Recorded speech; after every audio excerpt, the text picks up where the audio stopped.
이번 요한계시록 세미나라고 그럴까요? 주제는 종말과 교회입니다. 종말과 교회.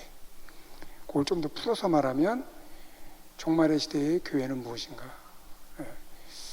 그래서 우리가 이번 기간을 통해서 종말이란 무엇인가에 대해서 배우게 될 것이고요. 그리고 교회란 무엇인가에 대해서 배울 것입니다. 이 종말과 교회는 굉장히 밀접한 관계를 갖고 있습니다. 그게 어떻게 서로 관계될까 조금 여러분들이 생각할 때 서로 이렇게 연결이 안 되는 것처럼 보이겠죠. 근데 이제 이렇게 말씀을 함께 나누다 보면 이게 굉장히 아주 밀접한 관계가 있구나 하는 것을 이렇게 좀 알게 될 것 같습니다. 그래서 오늘은 종말과 하나님의 나라, 그리고 내일은 종말은 이미 왔다 하는 말씀을 가지고 제목을 가지고 1장 1절부터 3절 말씀 나누겠고요. 그리고 금요일 날은 종말과 하늘이라는 주제로 요한계시록 4장과 5장 말씀을 나누겠습니다. 그 다음에 토요일 날은 종말과 교회 7장 말씀을 가지고 말씀 나누겠고요. 주일날 오후에는 종말과 교회 두 번 반복되죠. 요한계시록 11장 말씀을 가지고 말씀을 나누게 계획입니다. 자, 오늘은 종말과 하나님의 나라라는 제목인데요. 12장 말씀부터 말씀을 가지고 은혜를 받도록 하겠습니다. 왜 12장부터 할까 궁금해하실 분이 계신데요. 12장은 요한계시록을 가장 잘 설명해 주는 본문이에요. 그러니까 요한계시록이 어떤 책인가 하는 것을 가장 잘 알 수 있는 본문입니다. 그래서 제가 여러분들에게 요한계시록이 어떻고 저떻고 이렇게 얘기하는 것보다는 직접 요한계시록 12장을 공부하다 보면 요한계시록을 이렇게 이해를 해야 되겠구나 하는 그런 방법을 잘 안내를 받을 수가 있습니다. 그래서 여러분 성경을 다 펴시죠? 요한계시록 12장 같이 한번 읽도록 하겠습니다.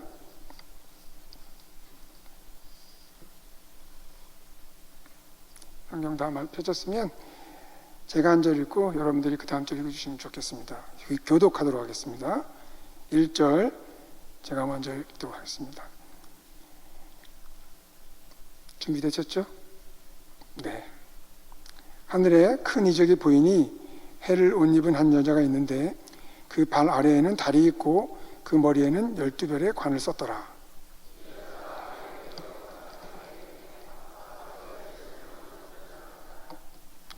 하늘에 또 다른 이적이 보이니 보라, 한 큰 붉은 용이 있어 머리가 7이요 뿔이 10이라. 그 여러 머리에 7 왕관이 있는데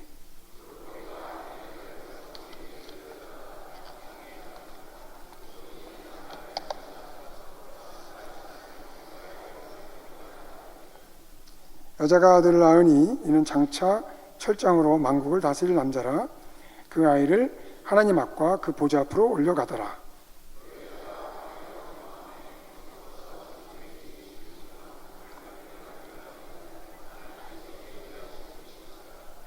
네, 여기까지가 12장의 첫 번째 문단입니다.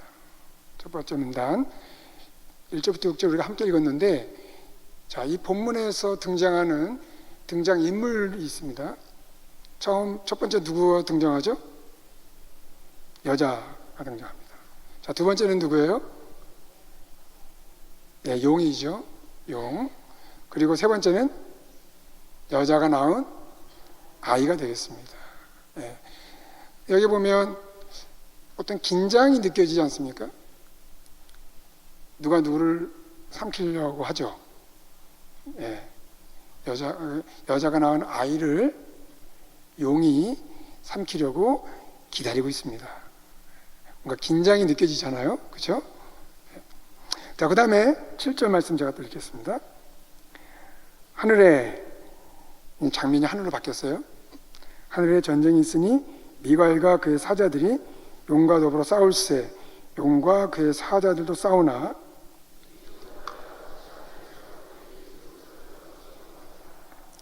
큰 용이 내쫓기니 옛뱀 곧 마귀라고도 하고 사탄이라고도 하며 온 천하를 꿰는 자라. 그가 땅으로 내쫓기니 그의 사자들도 그와 함께 내쫓기니라.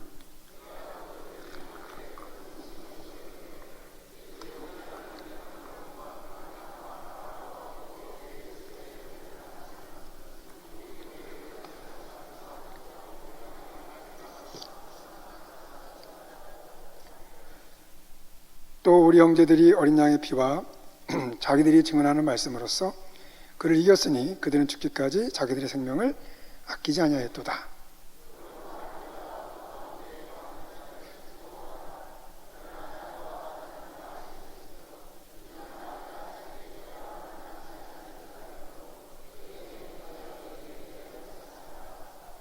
네, 여기까지가 두 번째 문단입니다. 장면이 하늘로 바뀌었죠? 자, 여기서도 전쟁이 일어납니다. 누구하고 전쟁이죠? 용과 미가엘입니다. 용과 미가엘. 근데 이 용을 여기서 뭐라고 해석을 해주고 있어요? 9절에 보면 매우 친절하게도 용을 사탄이라고 해석을 해줍니다. 그러니까 이론의 여지가 없겠죠? 용은 사탄, 마귀, 옛뱀을 의미하는 상징적 이미지라고 할 수가 있습니다. 네. 자, 그 다음에 세 번째 문단 시작합니다. 13절 제가 좀 읽겠어요. 용이 자기가 땅으로 내쫓긴 것을 보고 남자를 낳은 여자를 박해하는지라.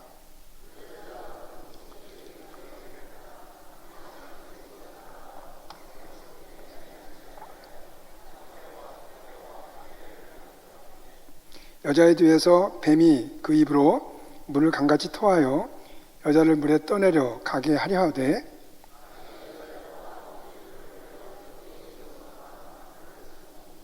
17절 함께 읽겠습니다.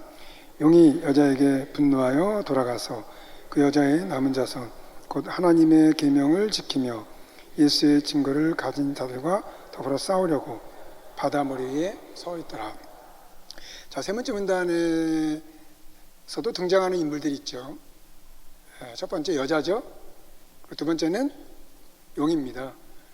여기서도 역시 대립관계, 긴장이 발생하고 있는 걸 보여줘요.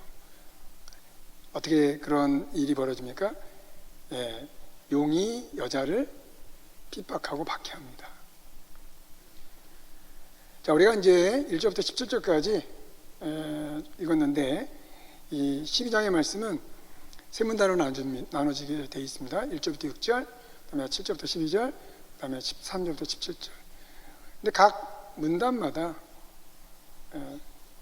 여러분 요 강의 안에 제가 지금 말씀드리는 내용들이 잘 이렇게 정리되어 있으니까 필요하면 메모도 하시고 이렇게 보시면서 하면 좀 더 도움이 되겠습니다. 각 문단마다 이런 서로 삼키려고 하고 싸우고 핍박하고 그런 긴장이 발생하는 걸 보여줘요. 근데 이 세 문단에 한 번도 빠지지 않고 계속 등장하는 그 등장인물이 있습니다. 용이죠. 훌륭하십니다. 잘 관찰하셨어요? 참 잘했어요. 네, 용입니다. 근데 용을 뭐라고 해석했어요? 본문에서? 네, 본문이 너무 친절하죠? 우리가 이렇게 혼돈하지 않도록 친절하게 아주 용의 의미를 해석을 해줬어요. 사탄이다, 마귀다. 거기에 이제 옛뱀이라는 말을 썼어요. 이 옛뱀이라는 말을 왜 썼는가는 좀 이제 우리가 말씀 나누면서 그 이유에 대해서 함께 살펴볼 것인데요. 용이라고 하는 인물을 중심으로 해서 그 파트너가 바뀌면서 긴장이 발생하고 싸움이 일어나고 핍박이 일어나요. 자, 이 용이라는 그 등장, 일종의 캐릭터죠.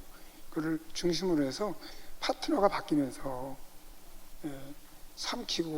삼키려고 하고, 그러니까 죽이려고 하고, 전쟁하고, 그 다음에 핍박하는 그런 장면들이 계속 연출이 돼요. 근데 용을 본문에서 사탄이라고 그렇게 해석을 해줬어요. 그럼 이걸 풀어서 말하면 사탄을 중심으로 해서 파트너가 바뀌면서 긴장이 일어나고 싸움이 일어나요. 여러분, 이러한 현장을 우리가 뭐라고 말하죠? 사탄이 개입된 긴장 상태, 대립 관계, 전쟁, 이걸 우리가 보통 뭐라고 부르죠? 영적 전투 현장이다. 영적 전투 현장. 그래서 오늘 본문의 제목을 제가 이제 여기 강연에는 종말과 하나님의 나라라고 했는데, 이걸 좀 다른 말로도 표현할 수가 있는 것은 종말과 영적 전투 현장, 영적 전투 현장, 이렇게 제목을 정할 수도 있어요. 왜냐하면 그 내용이 이런 내용이니까. 여러분, 영적 전투의 현장과 관계없이 살고 있다고 생각하시는 분 계세요? 없으시죠? 그리스도인이라고 한다면 어디서든지 언제든지 우리는 영적 전투 현장에 노출되어 있습니다. 아멘? 네. 제가 이 말씀을 왜 드리냐면, 영적 전투 현장이라고 하는 것이 저 달나라 이야기가 아니라 우리들의 현재의 이야기라는 거예요. 그렇기 때문에 이 요한계시록 12장의 본문은 지금 여기서 살고 있는 저와 여러분들에게 해당되는 이야기고 필요한 말씀이다. 자, 이게 왜 중요하냐면, 여러분 요한계시록 그러면 좀 나의 현재 삶하고는 관계없는 말씀이라고 생각하는 경우가 많아요. 근데 오늘 보시는 바와 같이 사탄이 개입되어 발생하는 긴장, 대립관계, 핍박, 박해, 이런 걸 보니 영적 전투 현장이라고 말할 수가 있고, 그렇기 때문에 더욱더 이 12장의 말씀은 오늘 여기서 살고 있는 그리스도인으로서 살고 있는 저와 여러분들에게 매우 그 적절한 그런 해당되는 말씀이다. 이런 말씀을 12장 말씀을 시작하는 이 처음 부분의 말씀을 드리고 싶은 거예요. 12장뿐만이겠습니까? 요한계시록 전체가 오늘 여기서 살고 있는 저와 여러분들에게 필요한 말씀이다. 인 것입니다. 자, 이렇게 이제 우리가 대략적인 말씀을 나눴는데요. 그러면 좀 이렇게 자세히 말씀을 좀 또 살펴보도록 하겠습니다. 1절 말씀 다시 한번 보실까요? 여기 보면 하늘에 큰 이적이 보이니, 이렇게 시작이 돼요. 큰 이적이 보이니. 사실 이적이라는 말보다는 표적이라는 말이 좀 더 정확한 표현이긴 합니다. 번역상으로도 좀 더 이해하기가 쉬워요. 표적. 사실 이적 그러면 우리에게 어떤 느낌이 드냐면 기적. 그래서 어떤 죽은 사람이 일어나고 병든 자가 치료되고 그런 것처럼 느껴지는데, 이 본문은 그런 내용은 없어요. 그래서 표적이라는 말이 좀 더 적절한데, 어떤 진리를 보여주기 위한 그 말씀의 내용을 표적. 물론 거기 표적에는 이적도 들어가죠. 그러니까 표적이라는 말이 좀 더 포괄적인 의미를 가져요. 진리에 대한 진리를 설명하기 위한 어떤 말씀이라든지 사건을 가리키죠. 자, 하늘에 표적이 보이는데, 그 표적의 내용을 보니 어떤 내용이냐면 해를 옷 입은 여자가 있고요. 그 다음에 그 발 아래 달이 있고요. 그리고 그 머리에는 12별의 관을 썼습니다. 이 관이라는 번역은 멸관이라는 말이에요. 멸관. 여러분 말씀 확인하셨습니까? 예. 성경 보시고 강연 보시고 그리고 때로는 제 얼굴도 보시고 이렇게 번갈아가면서 이렇게 보시면 좋겠습니다. 자, 첫 번째 표적의 내용은 여자예요. 여자의 모습이 어떤 모습이냐면 12별의 멸관을 쓰고 있고요. 옷을 입었는데 어떤 옷을 입었어요? 해를 입었다고 했습니다. 해. 여러분 해를 입으신 적 있나요? 해를 옷 삼아 입으신 적 있나요? 그 마음먹기 달렸습니다. 여러분 내일 당장 내일은 참 비 올 것 같으니까 해가 안 뜰 텐데, 해가 짱짱 내리쬐는 낮에 이게 들에 나가셔서 내가 해를 입고 있구나, 그렇게 하면 마음 먹으시면 해를 입는 거예요. 자, 이건 농담이고요. 이 본문에서 어쨌든 이 여자가 해를 입고 있습니다. 그 다음에 발 아래 뭐가 있어요? 달이 있습니다. 여자의 머리끝부터 발끝까지 해와 달과 별이 휘감고 있는 모습이에요. 자, 일단 이 모습이 어떻게 아름답습니까? 아니면 혐오스럽습니까? 영광스럽습니까? 아니면 수치스럽습니까? 그렇습니다. 사람의 감정이라는 건 다 똑같습니다. 해와 달과 별을 보고 혐오스럽다든지 수치스럽다든지 이런 감정을 느끼는 사람이 거의 없어요. 동서고음을 막론하고 해와 달과 별을 보며 사람들은 노래하고 마음이 우울했다가 또 마음이 이렇게 기쁨을 얻게 되고 그런 아주 그 묘한 힘을 가진 게 이 해와 달과 별입니다. 왜냐하면 거기는 빛이 있기 때문에 그래요. 자, 근데 이 여자를 보니 머리에 12별의 면류관, 해를 입고 있고 발 아래 달이 있습니다. 무엇을 의미하길래 이 여자에게 이러한 모습으로 표현하고 있을까? 이 본문 안에 힌트가 있어요. 힌트. 그게 뭐냐면 10이라는 숫자입니다. 면류관에 쓰고 있는데 별이 몇 개예요?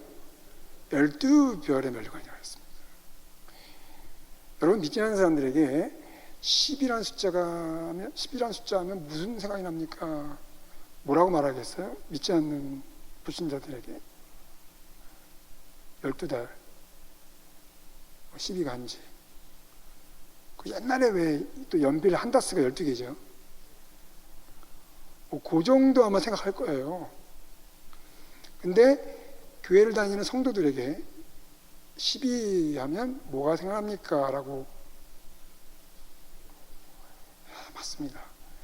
구약의 12지파, 신약의 12사도예요. 그래서 구약에서는 12지파 위에 이스라엘 백성이 세워졌어요. 신약은 12사도 위에 교회가 세워졌죠. 그래서 성경에서 10이라는 숫자는 하나님의 백성의 숫자입니다. 맞죠? 네, 그렇습니다. 여러분, 예수님께서 오셔서 사도를 뽑으시는데 몇 명을 뽑으시는지 제가 묻는다면 너무 쉬운 질문이라고 여러분들 생각하시겠죠? 12명의 사도를 뽑으셨어요. 왜 하필 12명일까? 11명이든지 10명이든지 7명이든지 그렇게 얼마든지 그런 자유로움이 있을 수 있잖아요. 근데 굳이 예수님이 12명의 사도를 뽑으셨어요. 그리고 이 12라는 숫자에 굉장히 이 신약에서 집착을 하는 것은 사도행전 1장에 보면 가룟유다가 죽는 바람에 사도의 수가 11명이 됐었잖아요. 그런데 2장의 오순절 사건이 발생하기 바로 전에 1장에서 마가의 다락방에서 베드로가 11명이었던 사도를 12명으로 만들어요. 그리고 오순절 사건이 시작이 돼요. 여러분, 구속 역사에서 오순절 사건은 교회 공동체가 공식적으로 출범한 사건이에요. 물론 비공식적으로는 마태복음 16장에 예수님이 베드로에게 네 고백 위에 교회를 세우겠다 할 때 교회는 시작이 됐지만 공식적으로는 성령이 임하실 때 사도행전 2장에서 교회가 시작이 됐어요. 근데 교회 공동체가 출범하기 직전에 베드로는 11명이었던 사도의 수를 12명으로 채웠습니다. 12명이어야만 했던 거죠. 왜 그랬을까?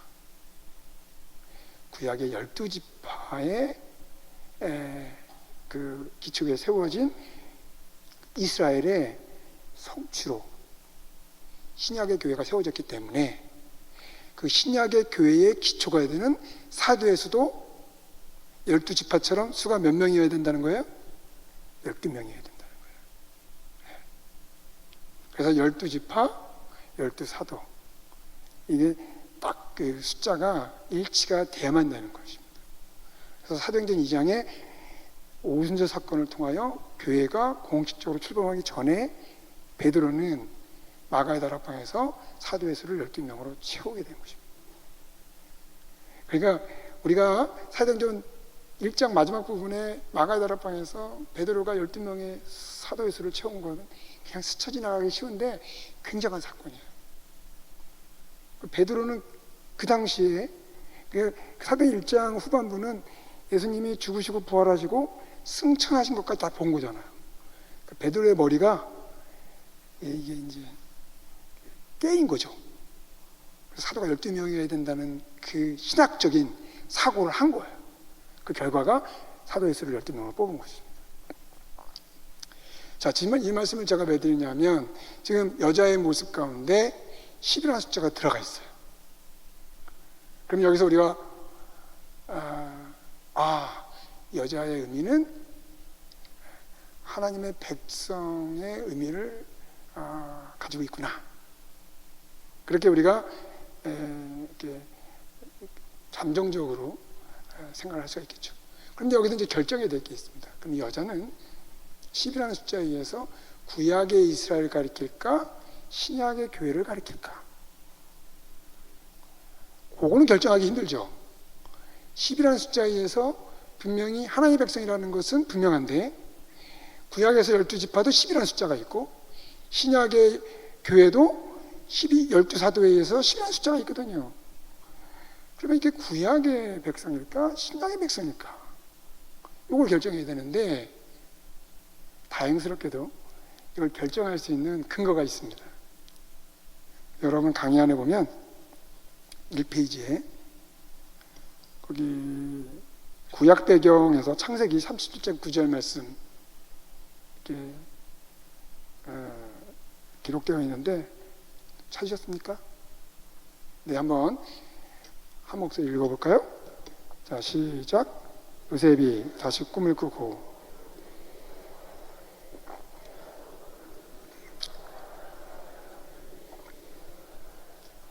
그가 그의 꿈을 아버지와 형들에게 말하매 아버지가 그를 꾸짖고 이르되 내가 꾼 꿈이 무엇이냐? 나와 내 어머니와 내 형들이 참으로 가서 땅에 엎드려 내게 절하겠느냐? 자, 이 말씀은 뭐냐면 어느 날 요셉이 꿈을 꿨어요. 여러분 꿈을 꾸면 누군가에게 얘기하고 싶으시죠? 적어도 기억을 하고 있다면. 요셉도 예외가 아니었습니다. 그래서 아버지한테 가서 자기가 꿈의 얘기를 해요. 꿈의 내용이 뭐냐면 해와 달과 몇 개의 별? 11개의 별이 내게 절하더이다. 그래요. 근데 이 꿈을 들은 야곱이 듣고 나서 그 의미가 뭔가를 해석을 해요. 근데 그 해석의 과정에서 그 의미에 대해서 요즘 말로 말하면 빡쳤어요. 그래가지고 죄송합니다. 제가 이 거룩한 강대성에서 이 빡쳤다는 말을 이렇게 제가 함부로 해서 잘 양해해 주시기 바랍니다. 제가 강의하다가 이런 말을 하지 않으리라고 보장은 못해요. 가끔 쓸지도 모르겠습니다. 아무튼 빡쳤어요. 그래가지고 이 야곱이 요셉을 꾸짖어요. 아니 요셉이 뭘 잘못했습니까? 꿈꾼 죄밖에 없고 꿈 얘기를 야곱에게 한 죄밖에 죄라면 죄인가요? 모르겠지만 그밖에 없는데 야곱이 꾸짖어 말하기를 그래요.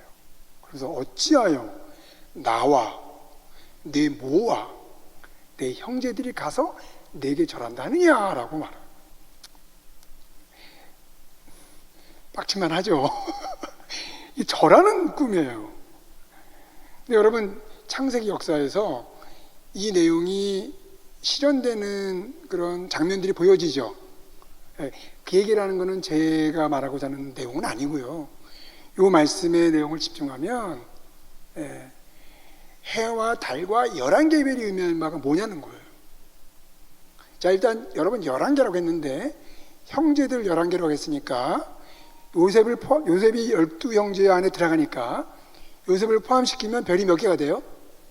12개의 별이 되죠.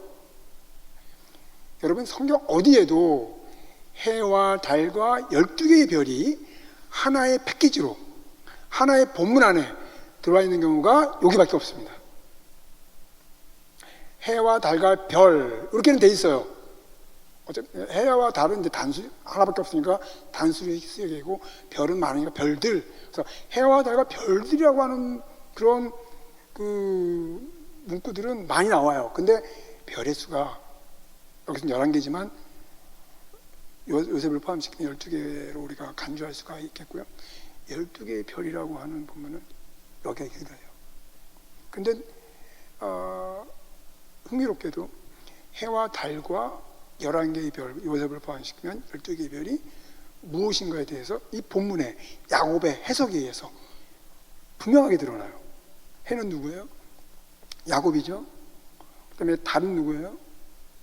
엄마. 그러니까 뭐 레아도 있는데 요셉의 어머니는 라헬이니까 그냥 대표적으로 라헬이라고 합시다. 야곱과 라헬. 그 사이에서 태어난 12명의 아들이 어떻게 표현되고 있어요? 12개의 별이다.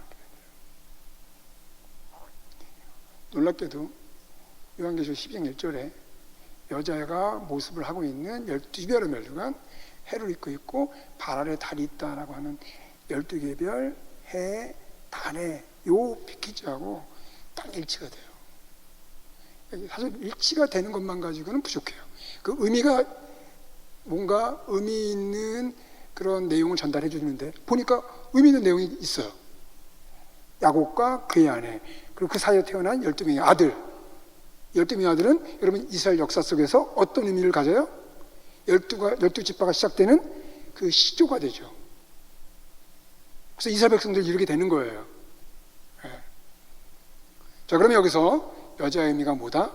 이런 창세기 37장 9절과 10절의 말씀에 도움을 받아 12별의 멸류관과 해를 입고 있고 그 발 아래 달이 있는 이 여자의 모습이 무엇이라고 우리가 규정할 수가 있겠습니까? 야곱과 그의 아내 사이에서 태어난 12명의 아들의 기초 위에 세워진 구약의 이스라엘의 백성이다. 그렇게 우리가 그 의미를 정할 수 있겠죠? 어떻게 여기까지 해보니까 해볼만 합니까?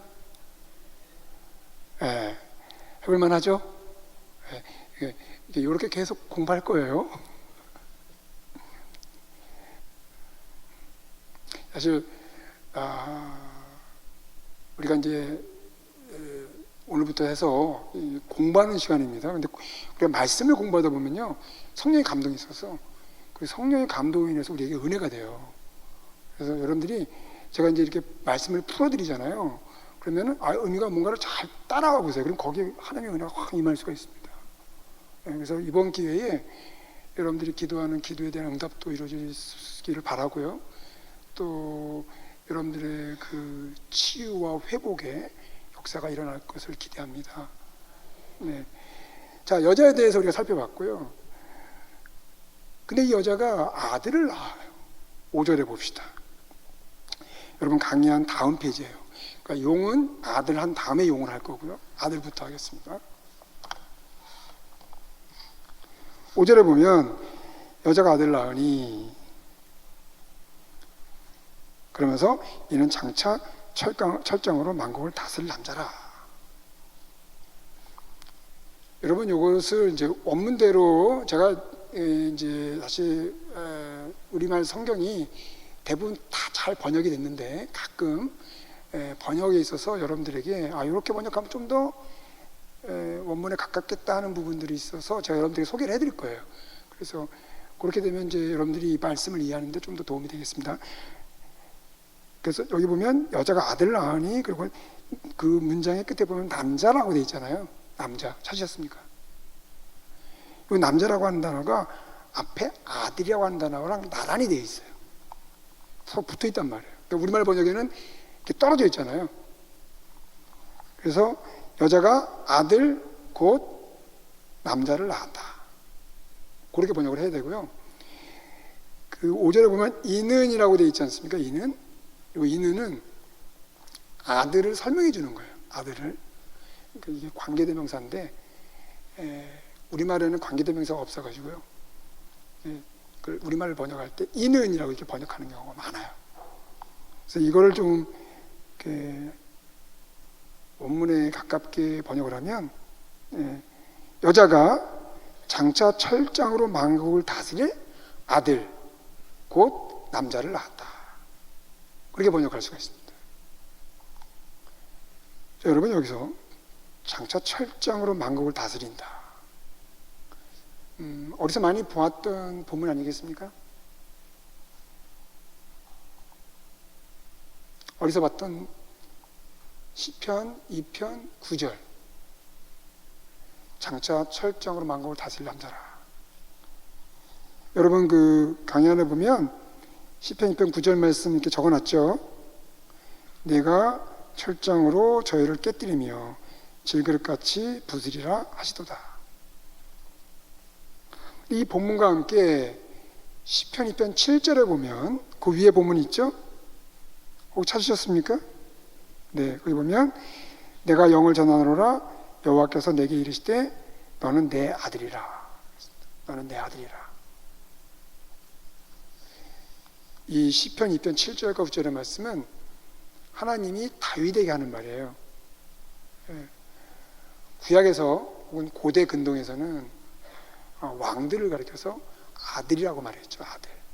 그래서 이스라엘의 왕은 하나님과 동등된 존재예요. 그래서 다윗에게 너는 내 아들이라. 그리고 내가 철장으로 저희를 다스리게 될 것이다. 근데 이 시편 2편 7절과 9절의 말씀은 구약의 백성들이 메시아가 올 것을 기대하면서 불렀던 노래입니다. 메시아가 올 것을 기대하면서 읊었던 시라고도 할 수 있죠. 그래서 이걸 메시아 시편이라고 합니다. 요 시편 2편 7절에 아들이라고 하는 단어하고 2편 9절에 철장으로 저희를 깨뜨리며 질그릇같이 부수리라. 이 철장으로 하는 말이 여러분 다시 12장 5절에 보면 여자가 장차 철장으로 다스릴 아들을 낳았다. 여기 보면 아들이라는 단어가 나오고 철장이라는 단어가 나오잖아요. 이게 시편 2편 7절과 시편 2편 9절 말씀을 사용하고 있다는 뜻이에요. 여러분 신약성경에서 이런 시편 2편 7절과 2편 9절의 말씀을 누구에게 적용해서 사용하고 있습니까?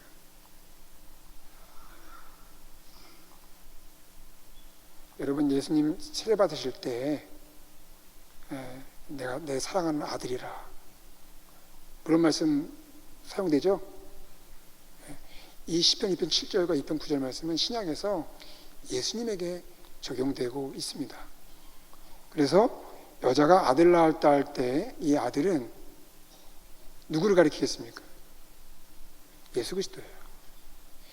시편 2편 7절과 9절은 다윗 왕을 가리켜서 한 말이지만 그 다윗 왕은 어떤 인물입니까? 구약에서 메시아의 모델이 되는 왕이에요. 그래서 메시아를 기다리면서 구약의 백성들은 다윗을 모델로 해서 이렇게 그 메시아의 어떤 모습을 이렇게 표현하고 또 언급을 했습니다. 그래서 예수님은 신약에 보면 다윗의 후손으로 오셨다고 말하지 않습니까? 다윗의 후손. 그래서 이 5절에 여자가 아들을 낳으니 이는 장차 철장은 만국을 다스릴 남자라 할 때 누구를 가리킨다고요? 예수님이에요. 자, 여기 보면 여자가 아들 낳았다. 풀어서 말하면 여자는 구약의 이스라엘이라고 했죠. 금방 까먹진 않으셨죠? 네. 아들 혹은 남자는 누구를 가리켜요? 예수 그리스도예요. 여자가 아들 남자를 낳았다는 말은 풀어서 말하면 예수님은 이스라엘을 통해서 오셨다. 여러분 이걸 잘 보여주고 있는 신약의 말씀이 있습니다. 신약의 본문 마태복음 1장이에요. 아브라함부터 시작해서 낳고 끝에 누가 태어납니까? 예수님이 태어나세요. 여기 12장 5절에 여자가 아들을 낳았다라고 하는 요 짧은 문장을 마태복음 1장에서는 길게 늘어가지고 아브라함부터 시작해서 낳고 그래서 끝에 예수님이 태어나시는 것입니다. 여러분, 예수님의 탄생은 이와 같이 이 히스토리가 있어요. 그러니까 어느 날 갑자기 임기응변식으로 뚝딱해서 일어난 사건이 아니라 하나님의 오랜 동안 준비하시고 경영해 오신 역사의 결과다. 그래서 이 여자가 아들 낳았다 할 때 이 아들은 바로 예수 그리스도가 됩니다. 근데 여기서 한 가지 우리가 기억할 것은 뭐냐면, 이 예수님의 탄생했다면 구약의 이스라엘은 그냥 이스라엘로 남지 않고 어떻게 발전하겠습니까? 신약의 교회로 그 의미가 발전을 해요. 그래서 이 5절에서 아들이 탄생한 다음에 여자는 구약의 이스라엘로 남아있는 것이 아니라 신약의 교회로 성취됩니다. 5절 이후에 여자의 의미는 바로 신약의 교회 공동체를 가리키게 됩니다. 그러니까 우리들의 이야기예요. 5절 이후부터는. 자, 이제 우리가 두 가지 의미를 살펴봤습니다. 지금까지. 첫 번째는 여자, 두 번째는 아들. 여자는 구약의 이스라엘이고 여자가 낳은 아들은 신약에서 구약의 약속을 성취하기 위해서 오신 예수 그리스도. 자, 그 다음에 세 번째는 이 여자가 아들을 낳으려고 할 때, 여자가 아들을 낳으면 삼키려고 기다리고 있는 누가 있어요? 용이 있습니다. 용. 3절 4절. 하늘에 또 다른 지역에 보이니 보라, 한 큰 붉은 용이 있어 머리가 7이요 뿔이 10이라 그 여러 머리에 7 왕관이 있는데 그 꼬리가 하늘의 별 3분의 1을 끌어다가 땅에 던지더라. 용이 해사하려는 여자 앞에서 그가 해산하면 그 아이를 삼키고자 하였다. 용은 아까 말씀드린 것처럼 사탄을 의미합니다. 사탄은 여자가 낳은 아이를 삼키려고 하는데, 여자는 구약의 이스라엘이요 여자가 낳은 아이는 예수 그리스도로 한다면 이 사탄이 하려고 하는 시도가 뭐냐? 예수님의 탄생을 원천적으로 방해하려고 하는 것입니다. 영적 전투의 첫 번째 현장, 바로 예수님의 탄생의 순간이 있었다. 자, 이 얘기는 좀 더 하기로 하고요. 여기서 한 가지 우리가 생각해 볼 게 있습니다. 왜 사탄을 용이라고 했을까? 여러분, 그 용꿈 꿔보신 적 있나요?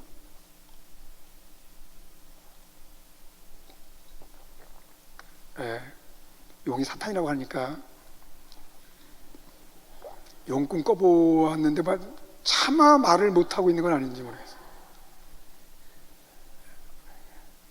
어떤 그 성도가 임신을 했는데 태몽을 용꿈을 꿨어요. 너무 기분이 좋아가지고 말씀드렸잖아요. 꿈꾸면 누구한테 꼭 얘기하고 싶어진다고. 목사님한테 가서 목사님, 제가 용꿈을 꿨습니다. 태몽을 용꿈을 꿨는데 너무 기분이 좋습니다. 근데 목사님이 이 용이 사탄이라는 거에 은혜를 받았어요. 그래서 그 이야기하러 온 성도에게 그 용은 사탄을 의미하는데 기도 많이 해야 되겠네, 이렇게 말하면 되겠습니까? 안 되겠습니까?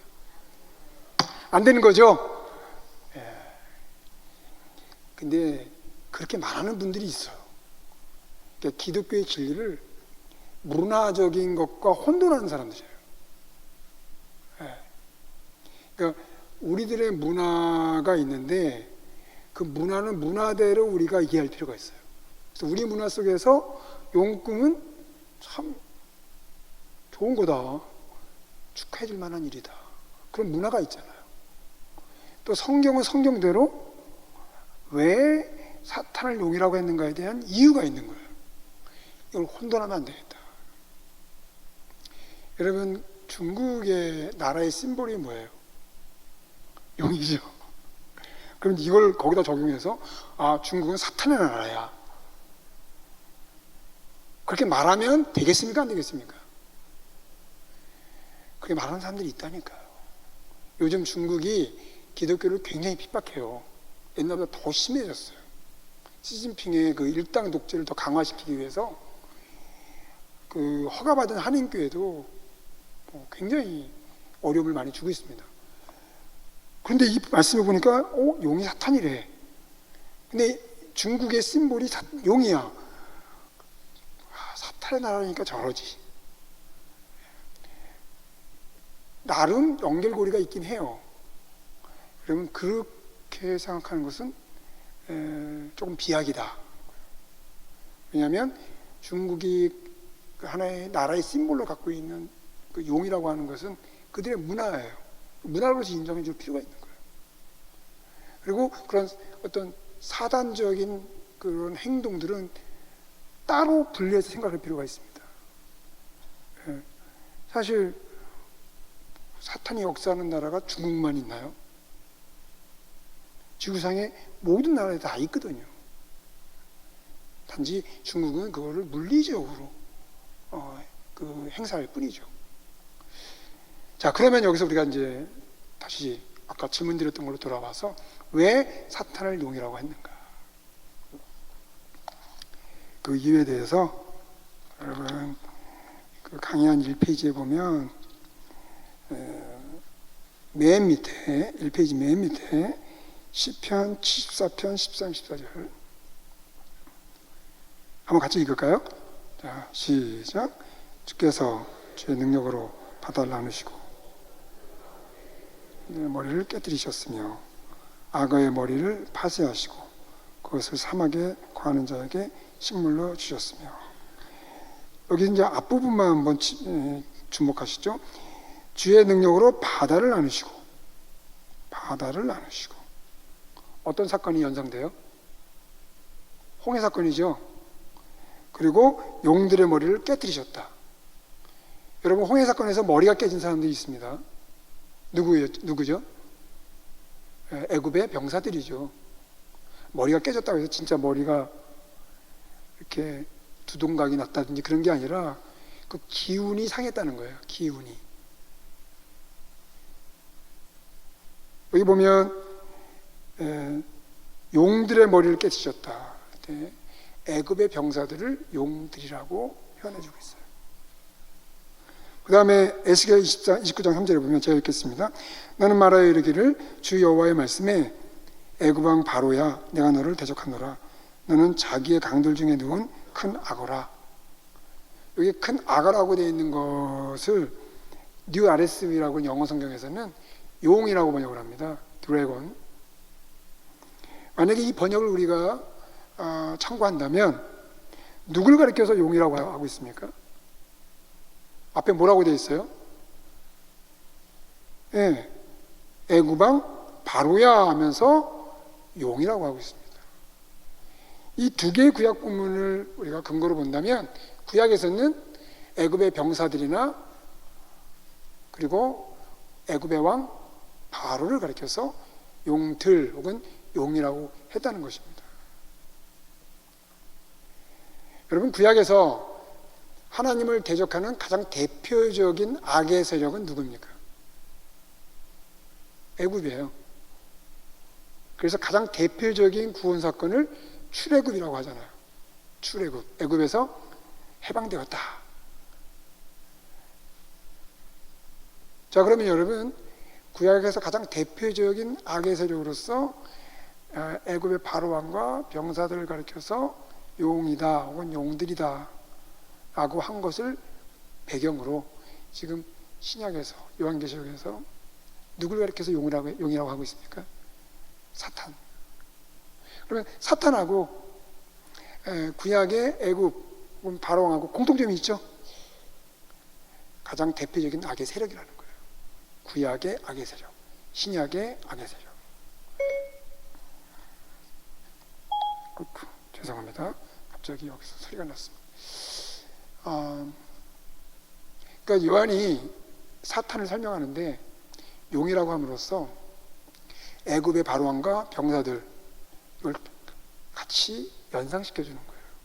그러면서 사탄에 대한 이해를 더 폭넓게, 더 깊게 해주고 있는 거죠. 자, 왜 사탄을 용이라고 했는지 말씀을 드렸습니다. 자, 근데 이 용이 머리가 몇 개예요? 그리고 뿔이 몇 개입니까? 네. 3절에 보면 머리가 7이요 뿔이 10이라 그랬습니다. 머리가 7이고 뿔이 10이다. 이걸 가지고 또 소설을 쓰는 분들이 있어요. 이 뿔이 10이라고 그러니까 과거에 이씨 공동체의 그 숫자가 10개가 되면 그 이스라엘하고 연합해서 그 당시 이제 소련이죠. 소련하고 전쟁을 일으키는데 그게 아마겟돈 전쟁이다. 그렇게 이제 해석하는 경우가 있었습니다. 혹시 들어본 분 계십니까? 한때 굉장히 그런 해석들이 많은 사람들에게 영향을 줬어요. 근데 지금은 이씨가 아니라 이유죠. 이유가 몇 개입니까? 셀 수 없어요. 20개인가 그 정도. 20개에 가깝습니다. 예. 그러니까 일단 10개는 넘어요, 확실히. 그래서 지금 그 해석은 인기가 없어요. 여러분, 요한계시록을 그렇게 시대적으로 발생하는 사건과 연결시켜서 해석하는 것은 다 틀려요. 요한계시록이 그렇게 의도되지 않았기 때문에 그렇습니다. 자, 그럼 여기서 10개의 뿔과 7머리, 왜 이 의미가 뭘까? 이것도 역시 구약을 배경으로 살펴볼 필요가 있습니다. 여러분, 강의 안에 2페이지에 보면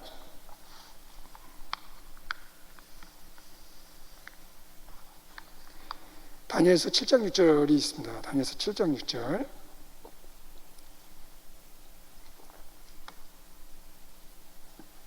여기 다니엘서 7장에 보면 4마리의 짐승이 등장하는데요. 7장 6절에 보면 그 후에 내가 또 본즉 다른 짐승과 표범 같은 것이 있는데 그 짐승에게 머리가 몇 개 있다고요? 4이 있으며 이렇게 되어 있습니다. 자, 4마리 짐승 가운데 4마리 짐승이 있는데 그 4마리 짐승 중에서 셋째 짐승의 머릿수가 4개입니다. 제가 한번 여러분들에게 질문을 드릴 테니까 한번 계산을 좀 해보세요. 4마리 짐승이 있는데요. 셋째 짐승의 머릿수가 4개입니다. 그러면 4마리 짐승의 머릿수를 다 합치면 몇 개가 되겠습니까?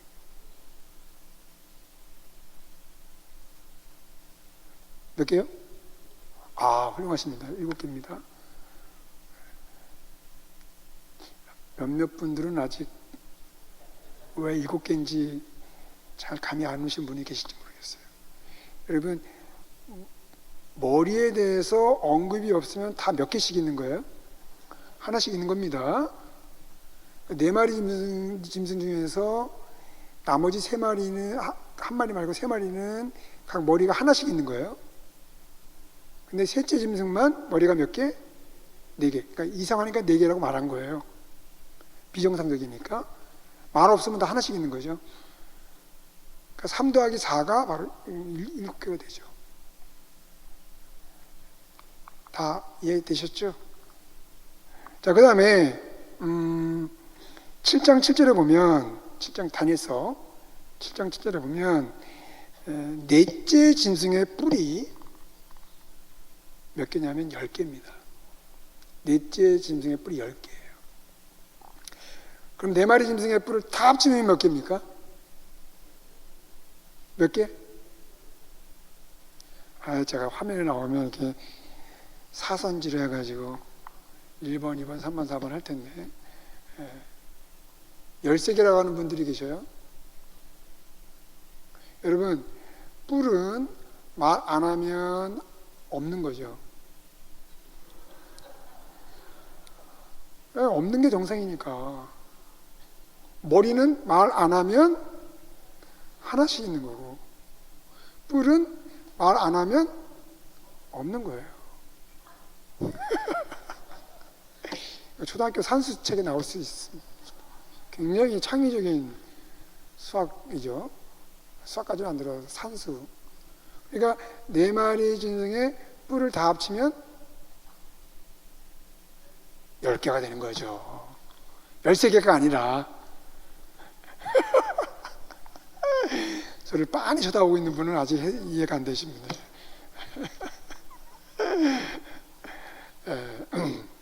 다시 한번 복습. 네 마리 짐승이 있는데 그 셋째 짐승의 머리가 4입니다. 다 합치면 몇 개? 7개. 네 마리 짐승이 있는데 넷째 짐승의 뿔이 숫자가 10개. 다 합치면 몇 개? 10개. 자, 일치가 됐습니다. 의견 일치. 여러분, 이 요한계시록을 처음 읽었던 독자들 누구죠? 여러분, 요한계시록이 편지라는 거 알고 계시죠? 1장 4절에 보면 소아시아에 있는 7교회에게 편지하노니, 편지예요. 그러면 편지는 발신자가 있고 수신자가 있겠죠. 그렇죠? 여러분, 편지 써본 적 오래됐죠? 편지 요즘은 쓰는 분들이 거의 없어요. 심지어는 이메일도 잘 안 보내요. 카톡으로 다 되니까, 파일 첨부까지 다 되니까. 근데 과거에 이 요한계시록이 기록돼서 당시에는요, 유일한 통신 수단이 편지밖에 없었어요. 물론 가까이 있는 사람들에게는 이게 말로 하지만 떨어져 있는 사람들에게는 편지로 보내야만 했습니다. 그래서 이 당시에 수사학의 한 분야의 편지학이라는 게 있어요.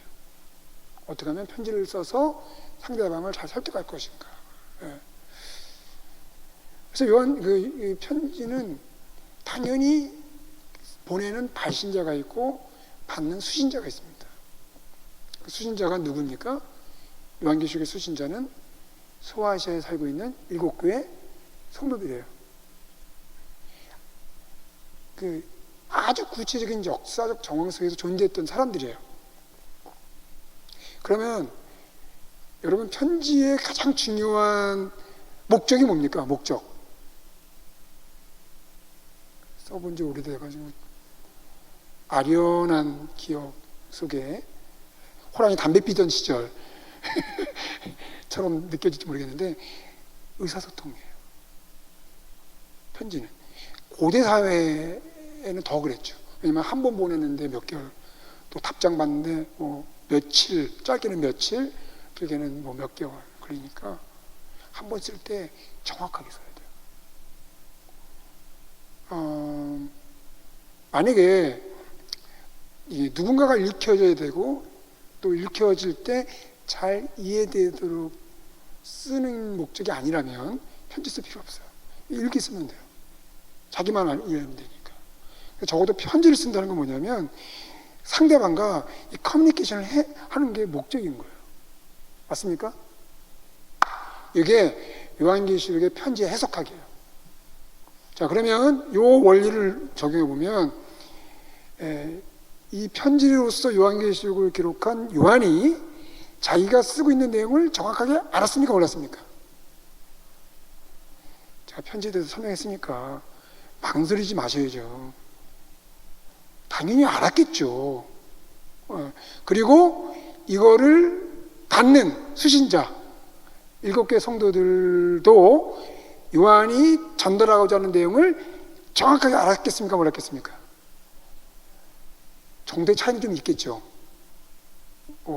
그러나 요한이 평균, 그 청중의 평균 수준에 맞춰서 자기가 쓰고자 하는 내용이 정확하게 이해되도록 심혈을 기울여서 썼다는 거죠. 이건 굉장히 상식적인 이야기 아니겠습니까? 그렇죠? 물론 여러분들은 모를 수도 있어요. 요한이 여러분들 생각하지 않았거든요. 죄송하지만. 내가 모른다고 해서 이걸 처음 읽었던 독자들도 모를 거라고 속단하지 마시기 바랍니다. 예. 커뮤니케이션이라는 걸 꼭 잊지 마셔야 돼요. 그래서 요한과 7교회 성도들 사이에 원활한 의사소통이 이루어졌다. 이 편지라는 거에 의해서 우리는 그렇게 확신 있게 얘기할 수가 있습니다. 자, 그러면 10개의 뿔, 7머리, 다니엘서 7장에 4마리 짐승이 나오는데 이 다니엘서 7장은 굉장히 중요한 본문이에요. 뭐 중요하지 않은 성경 말씀이 어디 있겠습니까마는 특별히 이 다니엘서 7장은 굉장히 중요한 말씀이에요. 그래서 사실 초대교회 멤버들은요, 대부분 유대인들이었습니다. 왜냐하면 예수님도 유대인들 향해서 사역을 하셨고요. 그리고 초기에 사도들도 유대인을 향해서 사역을 했습니다. 나중에 이방인들이 거기에 이제 가입이 됐죠. 유대인들은 어렸을 때부터 성경 말씀을 외우고 자랐어요. 물론 이방인들도 교회 멤버가 되면 구약을 열심히 공부했습니다. 유대인이든 이방인이든 적어도 독자라고 한다면 다니엘서 7장 정도는 다 알았을 것이다. 그런 것을 전제하여 10개의 뿔, 7머리. 그러면 즉각적으로 누구를 딱 떠올리게 되어 있겠어요? 4마리 짐승이에요. 4마리 짐승. 자, 그럼 4마리 짐승이 뭐냐? 7장의 문맥 속에서 악의 세력이에요. 악의 세력. 하나님을 대적하고 하나님의 백성을 핍박하는 세상 세력을 짐승으로 표현을 했습니다. 짐승. 굉장히 폭력적이죠. 요거 이제 13장 공부할 때 한 번 더 우리가 이야기를 나눌 기회가 있습니다. 자, 그러면 여러분 여기서 사탄을 설명하는데 구약에 2가지 데이터를 갖고 오죠. 하나는 애굽의 바로왕과 병사들, 용이라는 거에 의해서. 또 하나는 다니엘서 7장의 4마리 짐승. 그럼으로써 용이 사탄이 어떠한 특징을 갖고 있는가를 이런 이미지를 통해서 설명해 주고 있는 거예요. 긴 말 하지 않아도 다니엘서 7장의 4마리 짐승이 어떤 역할을 했고, 하나님의 백성에 대해서, 하나님에 대해서 어떤 태도를 갖고 있는가 너무 잘 알고 있는 거예요. 그리고 애굽의 병사들, 왕, 하나님의 백성을 어떻게 핍박했는가에 대해서 너무 잘 알고 있는 거예요. 근데 그러한 악의 세력의 총화로서 사탄이 등장한 겁니다. 그리고 그 사탄의 활동이 이 본문 안에서 어디에 집중되냐면 예수 그리스도의 탄생을 원천적으로 봉쇄하려고 하고 있다는 것입니다.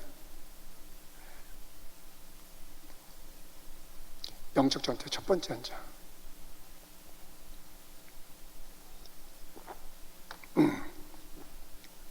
여러분 조금 있으면 성탄절 오죠. 제가 1월 달에도 이 12장 말씀 가지고 어디서 말씀을 전했는데 그때도 제가 조금 있으면 성탄절 옵니다. 자, 그리고 예언을 했어요. 제가 예언이라는 말은 잘 안 쓰는데 어떤 예언을 했냐, 12월 달이 되면 야, 벌써 12월이 왔구나라는 말을 반드시 하게 될 겁니다. 여러분들도 아마 12월 1일 되면 야, 벌써 12월이야 라고 말할 것입니다. 성탄절. 여러분, 오늘 성탄절 사건이잖아요. 예수님의 탄생. 근데 그 탄생을 원천적으로 봉사하려고 했던 세력이 있었죠. 사탄입니다. 그래서 저는 성탄절에 우리가 예수님의 탄생을 축하하고 기뻐하고 또 축제의 마음을 가지고 하는 것도 좋지만 이 본문을 가지고 한번 영적 전투의 그 긴장을 느껴보시는 것도 어떨지 제안을 해보는 거예요. 그래서 성탄절 주간에 정신없이 보내지 마시고 그 주간에 요한계시록을 묵상하겠다. 예. 매일 한 번씩 읽겠다. 한 자리에 앉아가지고 7번을 읽는 거예요. 그리고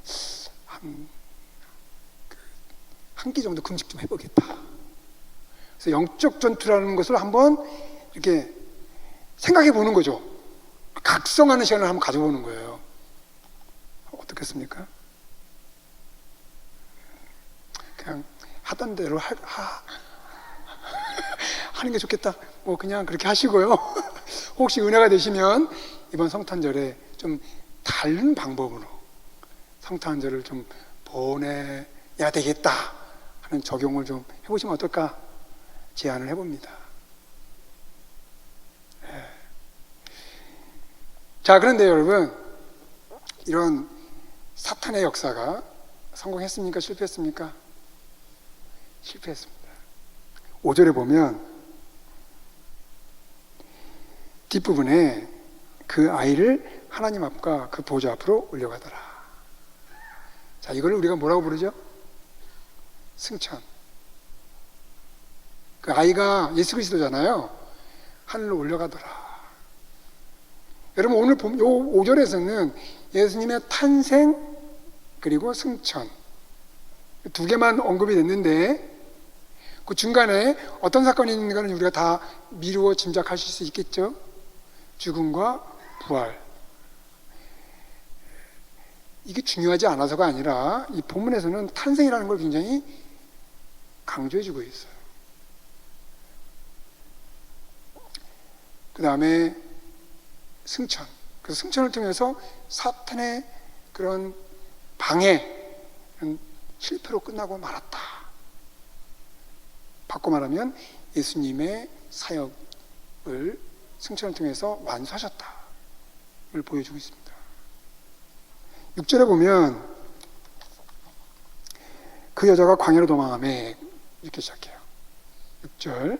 여러분, 여기서 여자는 구약의 이스라엘이라고 했습니까? 신약의 교회라고 했습니까? 기억 잘 하시네요. 훌륭하십니다.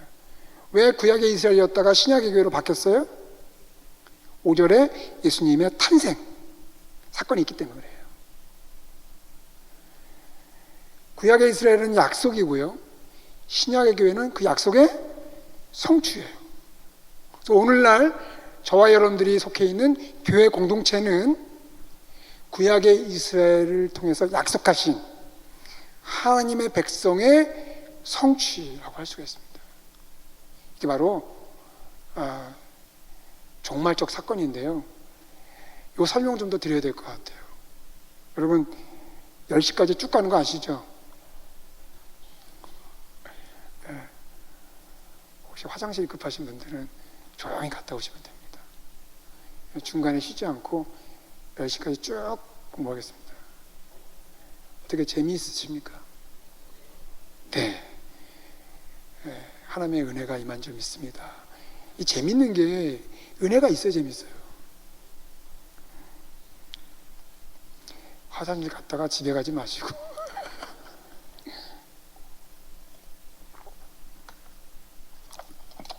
여러분, 그 2페이지 중간에 보면 그 박스 하나가 나와요.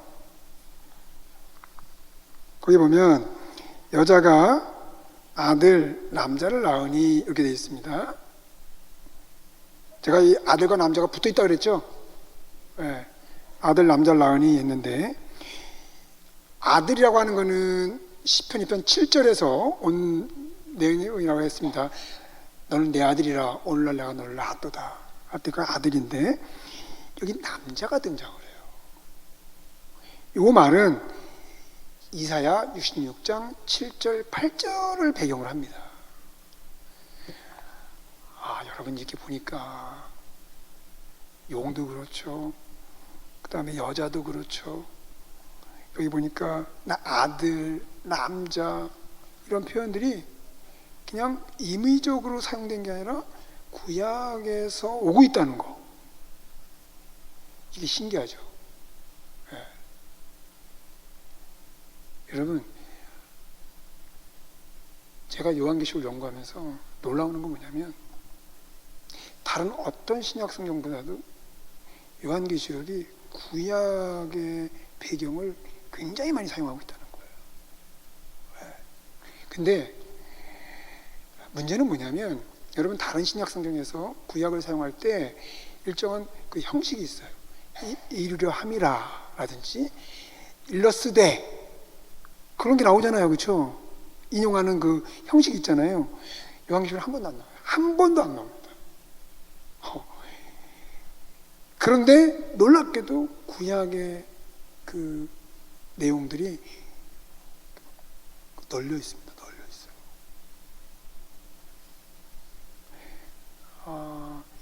요 부분, 사실은 이제 다시 한번 반복하지만 이걸 처음 읽었던 독자들은 다 알았을 거다. 다 알았다는 거죠. 예. 왜냐하면 그런 단어들에 대한 문맥과 이런 것들이 교육을 오랫동안 받았기 때문에. 문제는 우리들이죠. 좀 좌절스럽긴 하죠. 그래서 오늘날 우리들은 그래서 뭐가 필요하냐면 학습이 필요해요. 이 공부니까 하는 게 필요해요. 그러니까 덮어놓고 읽으면 알 수가 없는 내용들이 많아요. 그러니까 저같이 밥만 먹고 이 성경을 연구하는 사람들에게 이렇게 배우는 시간이 그래서 참 중요한 거예요. 자, 여자가 남자를 낳았다라고 하는 말이 어디서 왔냐면 이사야 66장 7절, 8절인데요. 7절에 보면 시온은 굴하기 전에 생산하며 고통을 당하기 전에 남자를 낳았다. 이거는 시온은 이스라엘을 가리키죠. 그리고 남자를 낳았다 할 때 이 남자는 메시아를 가리킵니다. 그래서 시온은 남자를 낳았다. 시온은 이 여성이기 때문에 여자로 바꿔서 표현할 수 있다면 여자가 남자를 낳았다. 똑같아요. 문장이. 제가 여러분들에게 화면을 보여드릴 수 있으면 좋은데 이 원문을 제가 원문을 볼 때 항상 여러분들에게 그림이라고 말합니다. 그림.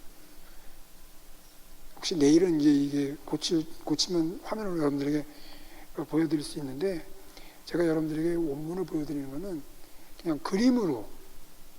그래서 제가 이 그림 모양이 똑같습니까? 다릅니까? 이렇게 여러분들에게 보여드려요.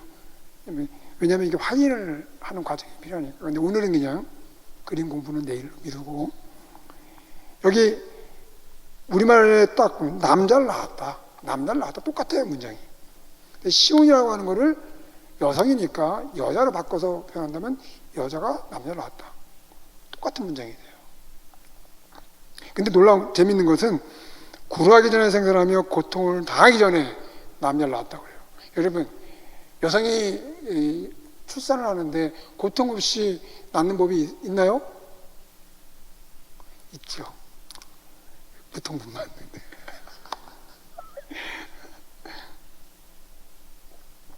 그러나 그런 인위적인 거 말고 그냥 정상적으로 이렇게 분만을 하게 되면 고통이 있어요. 그런 정상적인 상태의 예외적인 그 표현을 쓰고 있어요. 굴하기 전에, 고통을 당하기 전에 시온이 남자를 낳았다. 무슨 뜻이겠습니까? 아까 잠깐 말씀드린 것처럼 시온은 이스라엘을 가리키고 남자는 메시아를 의미합니다.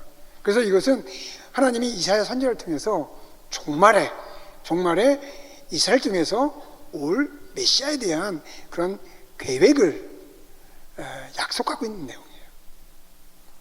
그런데 그 내용을 마치 여성이 출산하는 것과 같은 거에 비유해요. 그런데 고통 없이, 구루함 없이 출산한다 그래요. 이것은 무슨 뜻인가? 하나님이 이스라엘 백성을 통해서 메시아를 보내주시고자 하시는데 이런 하나님의 뜻과 계획은 그 어떠한 저항도 없이, 어떠한 방해도 없이, 아니 저항과 방해가 있다 하더라도 그것이 저항일 수 없고 방해일 수 없고 하나님의 뜻을 이루는 데 있어서 절대로 그 때와 시를 바꿀 수가 없다. 그런 하나님의 강력한 의지의 표현입니다. 그리고 그 다음 8절에 보면 이러한 일을 들은 자가 누구며 이러한 일을 본 자가 누구냐? 나라가 어찌 하루에 생기겠으며 민족이 어찌 순식간에 나겠느냐? 여러분, 나라나 민족이 하루아침에 생기는 법이 없습니다. 사실 우리가 1945년에 일제로부터 해방된 건 기적입니다.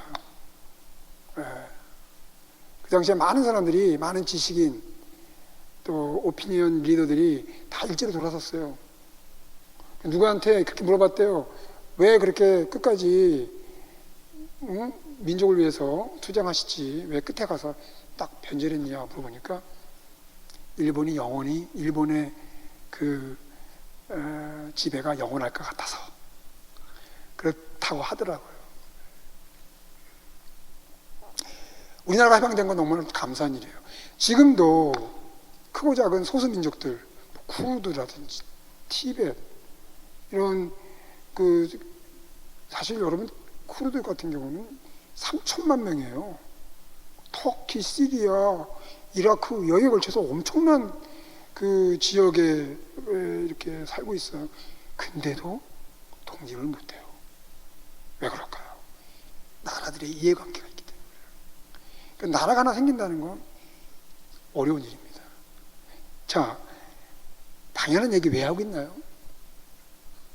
나라가 어찌 하루에 생기겠으며 민족이 어찌 순식간에 나겠느냐. 여러분, 이 말에는 그 행간이 있습니다. 일반적으로 나라든 민족이든 하루아침에 순식간에 생기는 법이 없지만 하나님이 하시고자 하면 나라든 민족이든 하루아침에도 순식간에도 일어날 수가 있다. 아멘. 자, 그런데 7절에서는 메시아의 주제였죠. 8절에서는 어떤 주제로 발전이 돼요? 나라와 민족의 주제로 발전해요. 이게 어떻게 관련이 됩니까? 메시아가 오면, 메시아가 오시면 메시아 왕국, 하나님의 나라를 세우게 되죠. 그리고 그 나라에 백성을 모으죠. 이런 것들이 마치 여성이 출산할 때 고통 없이 출산하는 것처럼 순적하게 될 뿐만 아니라 순식간에 하루아침에도 되어질 수가 있다. 이 하나님의 청사진, 하나님의 뜻의 청사진을 이사야 선지자를 통해서 종말에 일어날 이 하나님의 뜻을 계시해주고 있는 것입니다. 자, 이거를 지금 12장 5절에서 여자가 아들을 낳았다, 여자가 남자를 낳았다 함으로써 예수 그리스도의 탄생을 통하여 이 이사야의 약속이 이루어졌다는 것을 보여주고 있는 것입니다. 아멘. 그러므로 여러분, 이사야가 종말에 일어날 것을 보고 있는 거잖아요. 종말에. 예. 그 종말의 약속이 예수님의 탄생을 통해서 이루어진 것입니다. 예수님의 탄생. 자, 그러면 우리가 종말의 시대의 교회는 무엇인가, 우리가 종말에 대해서 배워야 되잖아요. 이 본문에 의하면 종말은 이미 시작이 됐다 말할 수 있겠죠. 종말은 이미 시작이 됐습니다. 오늘 좀 시간이 되거나 오늘 시간이 없으면 내일 정도에 좀 더 이 종말에 대한 설명을 더 드릴 거예요. 여러분, 우리가 보통 종말을 여러분 사전을 찾아보면, 우리 현대적인 의미의 오늘날 사전을 찾아보면 사전의 뜻이 어떻게 나와요? 끝이라고 나오겠죠. 끝. 성경적 의미의 종말은 단순히 끝이 아닙니다. 하나님의 뜻의 성취의 순간을 종말이라고 말해요. 그럼 하나님의 뜻은 무엇입니까? 여기 이사야가 약속한 메시아의 오심, 하나님 나라의 도래. 그러면 하나님 나라의 도래, 메시아의 오심을 통해서 하나님의 뜻이 이루어졌는데 그 출발이 어디서 출발이 되느냐? 그 말씀 잠깐 드리고 이어서 계속 말씀을 드리겠는데요. 여러분, 종말이 있다는 것은 뭐가 있다는 걸 전제하죠? 시작. 시작이 없이 종말을 논하는 것은, 그것은 굉장히 공허한 이야기예요. 시작도 없고 끝도 없는 세계관, 그게 뭐죠? 윤회설이에요. 계속 돌고 도는 거죠. 그러나 기독교적인 세계관은 창조와 종말이 있습니다. 시작과 끝이 있습니다. 요한계시록에 이러한 사상이 굉장히 많이 나오는데, 그 중에 대표적인 게 뭐냐면 하나님의 이름 가운데 알파와 오메가요, 처음과 나중이요, 시작과 끝이라고 되어 있습니다. 무슨 뜻이겠습니까? 창조하신 분이 완성하신다. 하나님이 창조하셨습니다. 근데 타락했어요. 여러분, 타락하고 나서 하나님이 포기하지 않으셨어요. 왜냐하면 하나님이 완전하니까. 완전하시기 때문에 시작한 것을 반드시 이루시고야 마는 분입니다. 그래서 하나님은 타락 이후에 회복의 역사를 이끌어 가십니다. 뭐의 회복입니까? 창조의 회복이에요. 에덴의 회복이죠. 그래서 이스라엘 역사는 회복의 역사예요. 그리고 이 회복이 이루어지는 그 순간을 준비하는 과정입니다. 자, 누가 이 회복의 성취를 이루시게 됩니까? 예수 그리스도예요. 예수님이 오셔서 메시아 왕국을 이루시고 에덴을 회복하시고 새로운 창조를 이루시게 되죠. 이때 제일 시기하고 질투하는 존재가 누굽니까? 사탄입니다. 여러분, 에덴에서 아담과 하와가 하나님의 형상대로 지음을 받고 하나님의 영광을 돌리도록 그렇게 지음을 받았어요. 사탄이 그걸 시기했습니다. 그래서 하나님이 하지 말라고 하는 선악과를 먹게 함으로써 그 에덴에서는 하나님의 창조의 목적이 이루어지지 못했어요. 하나님이 완전하지 못해서가 아니라 인간이 불순종함으로 에덴에서 하나님의 창조의 목적이 이루어지지 않았습니다. 하나님은 절대로 포기하지 않으시죠. 완전하시기 때문에, 신실하시기 때문에 한번 시작한 것은 끝을 보고야 마는 분이에요. 타락한 이후에 하나님은 회복의 역사를 이끌어 가십니다. 그래서 아브라함을 부르시고 모세를 부르시고 다윗을 부르시면서 하나님의 회복의 역사의 과정을 경영해 가셔요. 그러다가 마침내 마지막 아담으로, 둘째 아담으로 예수님이 오십니다. 이때 또 등장한 존재가 누구예요? 사탄이에요. 그래서 오늘 본문에 사탄을 뭐라고 표현했습니까? 옛뱀. 에덴에서 하나님의 영광을 드러내는 것을 방해했던 그 옛뱀이 이제 다시 예수님의 탄생의 순간에 마지막 아담으로 와서 아담의 실패를 회복하고자 하시는 예수 그리스도의 탄생을 방해하려고 하고 있습니다. 자, 종말이란 무엇인가? 오늘 간단히 말씀드렸어요. 계속 반복해서 말씀드려요. 왜냐하면 요한계시록을 잘 이해하려면, 또 성경을 이해하려면 이 종말에 대한 이해가 굉장히 중요해요. 그래서 예수님의 탄생은 종말적 사건이다. 이사야 66장 7절 8절의 성취로서의 종말적 사건일 뿐만 아니라 에덴의 회복, 창조의 회복을 가져오는 종말적 사건이다. 자, 6절로 다시 들어가겠습니다. 6절에 보면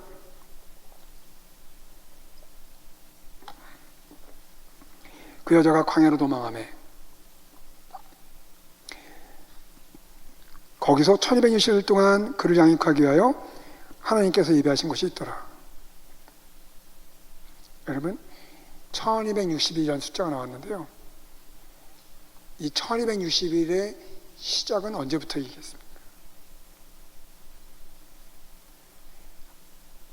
아이가 하늘로 올라가고 여자는 광야로 가서 그때부터 1260일이죠.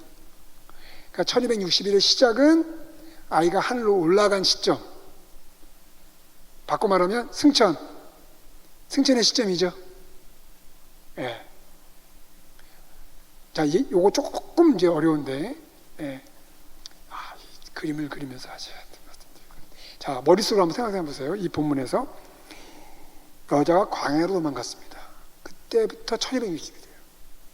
광야로 도망가게 된 그 시기가 어떤 시점과 일치해요?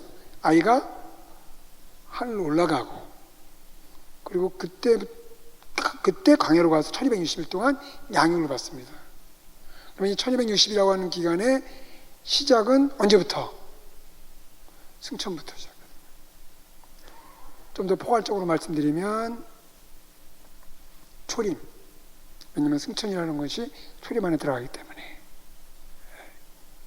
그러면 여러분, 여자가 구약의 이스라엘을 의미하는 것이 아니라 신약의 교회를 의미한다고 했죠? 신약의 교회 공동체가 광야와 같은 세상에서 하나님의 양육을 받는 거예요.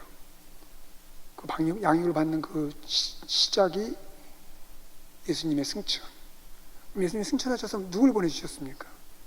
성령을 보내주셨어요. 그래서 하나님은 성령을 통해서 우리를 양육하고 계신 거예요. 언제까지? 재림 때까지. 그러면 1260이라고 하는 기간은 초림부터 재림까지를 포함하는 상징적 수라고 할 수가 있겠죠. 상징적 수. 어차피 여러분 1절부터 6절에 보면 아이, 여자, 용 다 상징적 이미지죠. 그러면 1260이라고 하는 것도 문자적으로 해석할 수가 없습니다. 이것도 역시 상징적인 기간인데 언제부터 언제까지? 초림부터 재림까지. 왜 초림부터 재림까지를 1260일로 표현했을까? 이것도 역시 구약을 배경으로 이해할 필요가 있습니다. 3페이지에 보면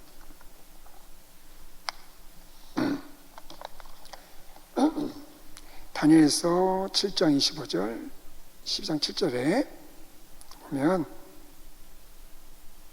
한번 같이 읽을까요? 한 목소리로? 자, 시작.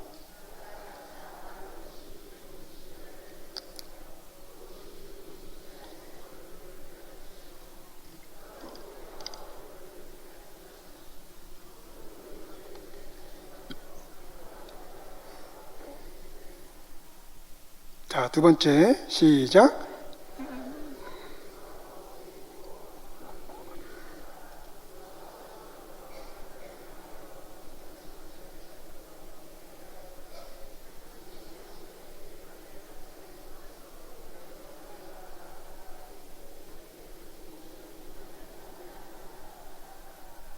네, 수고하셨습니다. 자, 이 두 본문을 보면 한때, 두때, 반때 나오죠. 한때는 1년이고요. 두때는 2년이고 반때는 반년입니다. 3년 반인데 3년 반을 날수로 계산하면 한 달을 30일로 계산해서 딱 1260일이 나와요. 그래서 이 1260이라고 하는 기간의 구약 배경은 이 다니엘서 7장 25절, 12장 27절 여기서 왔다고 할 수가 있어요. 그러면 이 다니엘서에서 한때, 두때, 반때의 의미가 무엇을 의미하는가 우리가 살펴볼 필요가 있습니다. 두 가지로 딱 정리할 수가 있어요. 하나는 뭐냐면 고난입니다. 또 하나는 종말입니다. 한때 때와 반때가 지나면 끝나리라. 종말. 이 두 가지 컨셉을 요한은 초림부터 재림까지를 1260이라고 함으로써 다니엘서의 이 두 본문을 배경으로 하여 초림부터 재림까지의 기간의 특징에 적용하고 있기를 원했던 거예요. 그렇지 않습니까? 자, 여자가 아들 낳으니 이사야 66장 7절 8절의 말씀을 배경으로 해서 종말적인 사건이에요. 그래서 예수님의 탄생을 인하여 종말이 시작됐습니다. 새 창조가 시작이 됐어요. 창조의 회복이 성취가 됐습니다. 그럼 이 종말이 성취가 됐는데 언제 완성이 되겠습니까? 재림 때 완성이 돼요. 그래서 우리는 성취된 종말과 완성될 종말 사이에 살고 있어요. 이미 새 창조가 왔지만 완성이 되지 않았어요. 그래서 우리는 이런 긴장 속에 있습니다. 그래서 여기서 이 기간을 광야라고 표현하는 거예요. 광야. 여기에는 고난의 의미가 있죠. 종말의 시작과 종말의 완성의 사이를 1260일이라고 하고 그리고 이 기간을 광야라고 함으로써 고난의 의미를 부여하고 있습니다. 딱 다니엘서 7장 25절, 12장 7절에 한때, 두때, 반때가 갖는 두 가지 개념이 일치가 돼요. 자, 여러분, 이 본문이 우리에게 말한 것처럼 지금 우리가 살고 있는 이 시대는 에덴의 회복이 이루어졌지만 동시에 광야와 같은 세상입니다. 동의가 되시나요? 여러분, 광야와 같은 그 삶의 환경에서 성령님이 함께 하시면 그 광야가 에덴이 됩니다. 그래서 여러분, 이스라엘 백성들이 광야를 지나갔지만 바위에서 물이 나왔죠. 하늘에서는 만나가 내렸죠. 이게 에덴의 그 환경이에요. 그렇지만 아직 가나안 땅에 들어가지 않았기 때문에 아직은 완성이 되지 않은 거예요. 아직 우리가 이렇게 새로운 새로운 새 땅, 예수님의 재림의 때가 아직 오지 않았기 때문에 광야와 같은 그런 환경을 부정할 수는 없어요. 중요한 것은 여러분, 광야 같은 세상에서 우리가 하나님의 양육을 받는 것입니다. 광야라고 하는 이 환경을 부정하고 내가 모든 걸 다 할 수 있어, 내가 내 힘으로 살아갈 수 있어, 이런 사람에게는 이 세상은 광야가 됩니다. 그야말로 광야예요. 그러나 광야지만 성령님을 의지하고 성령님과 동행하고 하나님의 말씀의 공급을 받으면 광야와 같은 세상이지만 이곳이 에덴이 될 줄 믿습니다. 그렇게 살아가시길 바랍니다. 자, 여기까지가 1절부터 6절이에요. 요한계시록 다 배웠어요. 여기에 요한계시록 어떻게 해석하시고 것인가 다 나와요. 자, 요한계시록을 문자적으로 해석해야 되겠습니까? 상징적으로 해석해야 되겠습니까? 딱 나오잖아요. 그 다음에 상징으로 해석하되 어디를 배경으로 해석해요? 구약을 배경으로 해석합니다. 그리고 문단을 나누고 분석하고 해석했잖아요. 이게 다 뭐냐면 문학적인 작업이에요. 덮어놓고 읽으면 안 되고 문학적으로 읽는다. 이 세 가지가 요한계시록을 읽는 방법이에요. 자, 그런데 1절부터 6절 영적 전투의 첫 번째 현장을 소개했는데 이제 두 번째 현장으로 한번 가볼게요.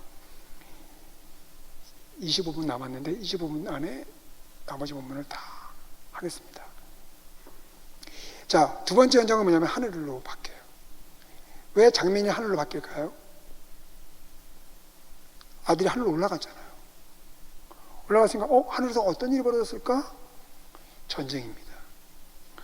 정확하게 7절을 번역하면 하늘에 전쟁이 있으니 미가엘과 그의 사자들이 용과 더불어 싸울세라고 되어 있는데요. 이걸 좀 더 정확하게 번역하면 싸워야만 했다. 싸워야만 했다. 이 싸움은 필연적이라는 거예요. 피할 수가 없다는 거예요.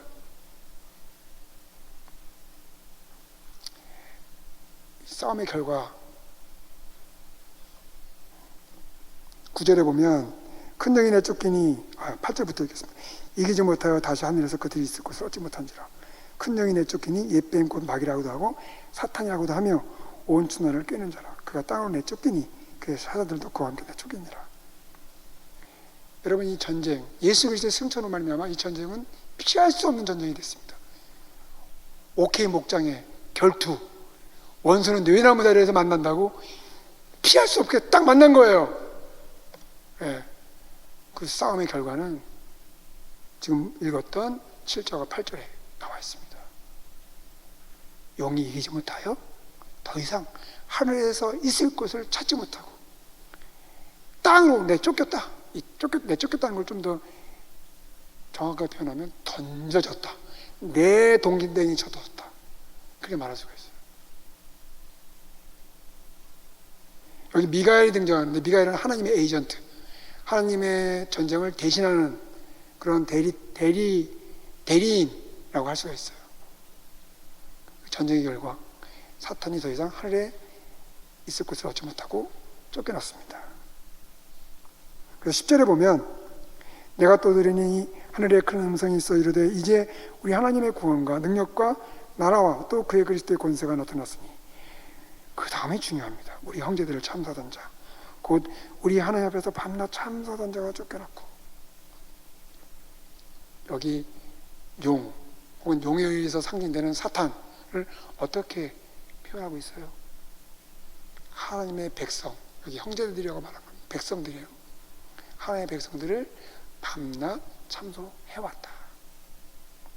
여러분, 이런 그 사단의 행위는 구약의 몇 개의 케이스를 통해서 잘 알 수가 있습니다.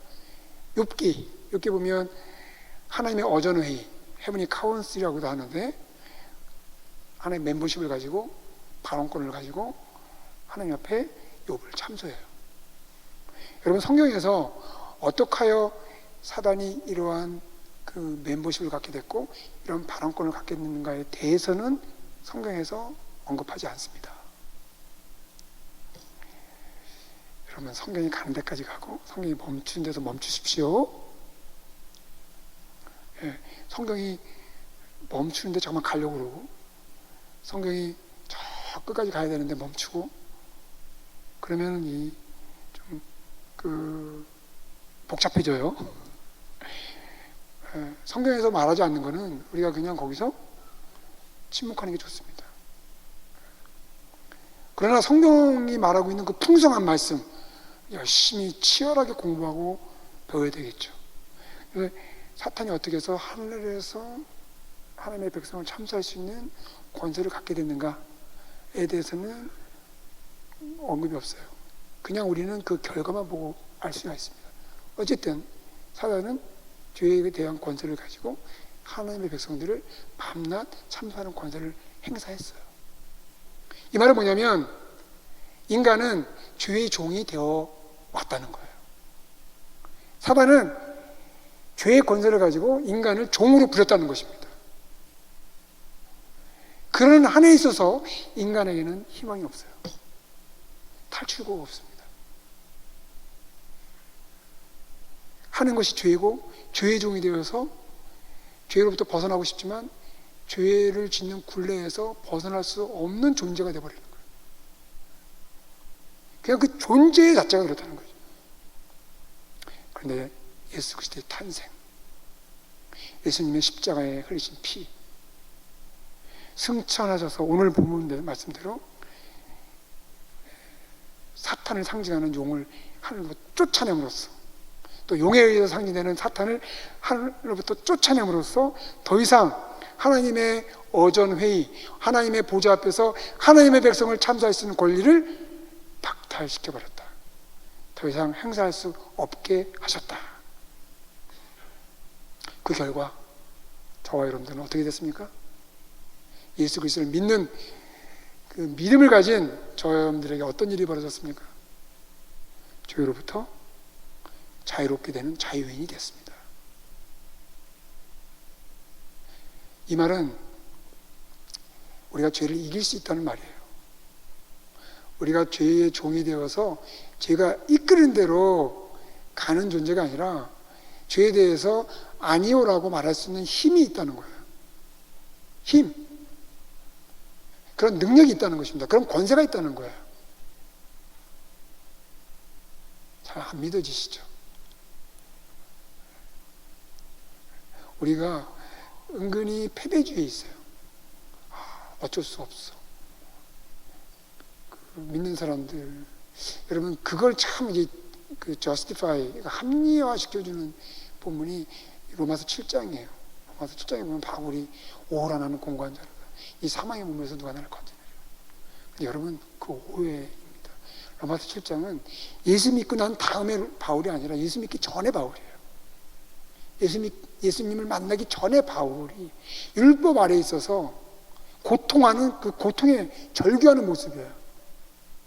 8장 1절 어떻게 넘어갑니까? 생명의 성령의 법이 죄와 사망의 법에서 우리를 해방하였다. 7장에 바울이 우리는 죄에 팔렸다라고 말하는 것은 믿는 상태의 신자의 모습이 아닙니다. 예수님을 만나기 전에 율법의 종이 되어서 율법 아래에 있어서 하나님의 은혜를 경험하지 못한 한 유대인의 모습이었어요. 근데 그 바울이 예수님을 만났어요. 다메섹 도상에서 예수님을 만났습니다. 바로 바울이 경험한 건 뭐냐면 생명의 성령의 법이 죄와 사망의 법에서 해방을 한 것입니다. 오늘 본문이 그러한 바울의 진술을 굉장히 이미지화해서 설명해주고 있는 거예요. 쫓겨났습니다. 사단은 더 이상 고지전에서 패배했어요. 죄에 대한 권세를 갖지 못합니다. 우리는 예수를 믿음으로 말미암아 죄로부터 자유롭게 됐습니다. 그래서 죄가 우리를 유혹하고 우리에게 큰 능력으로 다가올 때 우리는 아니오라고 선언할 수가 있습니다. 그런 힘이 있는 거예요. 자, 그러니까 12절에 뭐라고 말합니까? 하늘과 그 가운데 거하는 자들은 즐거워하라. 땅과 바다는 화했을진저 이는 마귀가 자기 때가 얼마 남지 않은 줄을 알므로 크게 분내어 너에게 내려갔음이라 하더라. 여기서 보면 두 가지 그룹이 있습니다. 하나는 즐거워하라라고 하는 대상이 있고요. 또 하나는 화가 있으므로 슬퍼하게 되는 그룹이에요. 저와 여러분들은 어디에 속해 있습니까? 즐거워하는 거예요. 즐거워하는 자들을 어떻게 표현하고 있냐면 하늘에 거하는 자들이라고 말합니다. 여러분, 요한계시록에서 그리스도인들을 하늘에 거하는 자들이다 라고 말을 해요. 그러면 하나님을 모르는 사람들은 하늘에 거하는 자들의 반대, 땅에 사는 자들이에요. 놀랍게도 하늘에 거한다고 할 때 거하다라고 하는 동사하고 땅에 살다 할 때 산다는 동사하고 다르게 써요. 구별을 짓습니다. 여러분, 우리가 이 땅에 살지만 우리는 하늘에 거하는 자들입니다. 이 믿음이 여러분들이 있기를 바랍니다. 에베소서 2장 5절 6절에 보면 바울이 이렇게 얘기를 해요. 예수를 믿은 자들은 예수님과 함께 죽었고 함께 부활했고 함께 하늘에 안친 바 되었다. 우리가 하늘에 있습니다. 굉장히 신비로운 사실이에요. 우리가 신비주의는 아니지만 기독교 진리는 굉장히 신비적이에요. 이 땅에 살지만 우리가 하늘에 있대요. 여러분, 이 얘기는 자주 하게 될 거예요. 왜냐하면 요한계시록에 교회 공동체가 하늘에 존재한다는 것에 대해서 굉장히 자주 이야기를 합니다. 여기까지가 두 번째 영적 전투 현장. 영적 전투의 현장이 어떤 현장이었습니까? 하늘에서 미가엘과 용이 전쟁을 하는데 그 결과는 용이 하나님부터 쫓겨났다. 그래서 더 이상 하나님의 백성을 참사하는 권세를 행하지 못하게 되었다. 그러므로 여러분들이 사단을 대적하여, 여러분 사단의 권세는 어디에 있는 거예요? 죄에 대한 권세에 있는 것입니다. 죄에 대한 권세를 상실한 사단은 종이 호랑이에 불과해요. 그래서 여러분들이 사단을 대적할 때 얼마든지 예수의 이름으로 사단을 대적할 수가 있어요. 그래서 여러분, 때로는 여러분들이 입으로 사탄아 물러가라 이렇게 외치실 수가 있어요. 그럴 때 여러분 사탄이 물러갈 줄 믿습니다. 자, 세 번째 영적 전투 현장 13절.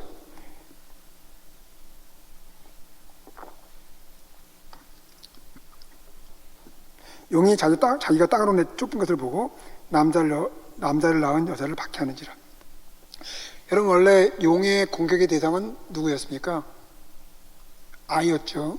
아이가 하늘 올라가고 닥쳤던 게 지붕만 쳐다보는 것이 아니라 꽁 대신 닭이라고. 지금 누구를 공격의 대상으로 삼고 있어요? 여자.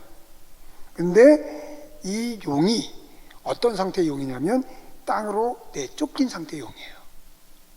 왜냐하면 7절부터 13절의 과정을 거치면서 용이 땅으로 내쫓긴 상태로 되어버린 거예요. 자, 15절 읽겠습니다. 여자의 뒤에서 뱀이 그 입으로 물을 강같이 토하여 여자를 물에 떠내려가게 하려 하되. 여자의 뒤에서 뱀이 얘기했습니다. 뱀. 갑자기 용이었다가 뱀으로 바뀌었어요. 왜 바뀌었을까요? 이렇게 물었더니 누가?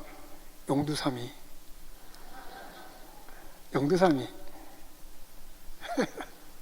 그래서 아주 그럴듯한 그 근거를 얘기해줘요. 7절부터 12절에 용이 하늘부터 쫓겨났기 때문에 힘이 없어져가지고 뱀으로 바뀌었다. 굉장히 좀 은혜가 될 것 같죠? 근데 여러분, 여기서 한 가지 생각하겠습니다. 성경에서 뱀이 힘이 약한 존재로 언급된 적이 없어요. 그래서 용이 힘이 빠져가지고 뱀이 됐다고 하는 거는 약간은 그럴듯해 보이지만 성경의 어떤 그 흐름상으로 보면 약간 벗어나 있습니다. 그럼 성경에서 뱀 그러면 어떤 존재? 간사한 존재. 간사함. 그래서 여기 보면 여자를 어디서 공격해요? 뒤에서. 또 한 가지, 왜 용이 뱀으로 바뀌었냐? 여러분, 여자와 뱀 커플이죠. 커플인데 별로 이렇게 사이가 안 좋은 커플. 어디서 커플이었어요? 에덴에서요. 그래서 용을 옛뱀이라고 한 거잖아요. 옛뱀. 그때 그 에덴에서 아담으로 하여금 혹은 하와로 하여금 선악과를 먹게 함으로 하나님께 영광을 돌리는 창조의 목적을 이루지 못하게 했던 그 뱀이 다시 등장한 겁니다. 여자와 함께. 자, 여러분, 에덴에서 이 뱀의 공격은 성공했어요? 실패했어요? 성공했어요. 다시 등장을 시킵니다. 그래서 다시 싸움을 붙여요. 에덴에서는 성공했을지 모르나 이제 상황이 다 바뀌었어요. 왜 그렇습니까? 예수님께서 승리해 주셨거든요. 자, 그때 이 여자는 구약의 이스라엘입니까? 신약의 교회입니까? 신약의 교회. 할렐루야. 이거를 잘 기억하고 계셔야 돼요. 1절에는 구약의 이스라엘로 시작했는데 5절에 아들이 탄생함으로 구약의 이스라엘은 신약의 교회로 성취됐기 때문에 그 계기가 예수님의 탄생에 있거든요. 그래서 여기는 여자는 신약의 교회입니다. 그러므로 저와 여러분들의 이야기예요. 네. 영적 전투의 세 번째 현장. 성도들의 삶의 현장에서 일어난다. 근데 그 공격의 주체가 누구냐면 에덴에서 아담과 하와를 공격했던 그 존재라는 거죠. 15절에 물을 강같이 토하여 여자를 물에 떠내려가게 하려 하되. 여러분, 물에 떠내려간다라고 하면 어떤 게 또 퍼뜩 생각이 나시나요?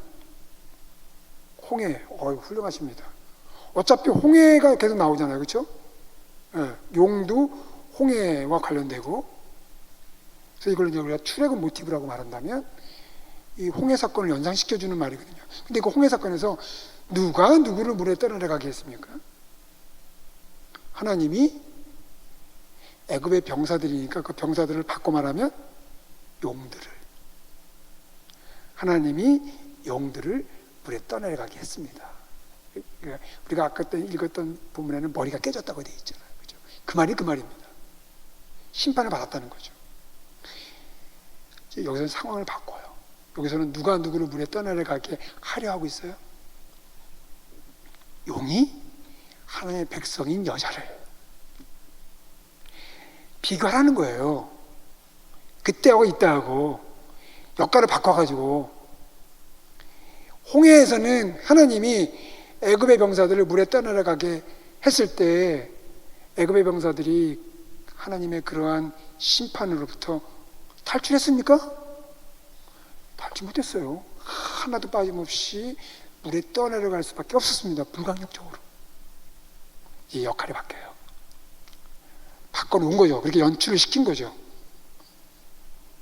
용으로 하여금 여자애를 물에 떠내려가게 합니다. 그러자 땅이 입을 벌려 물을 다 삼키게 되죠. 여기 하나님의 구원이 역사합니다. 하나님이 구해주시는 거죠.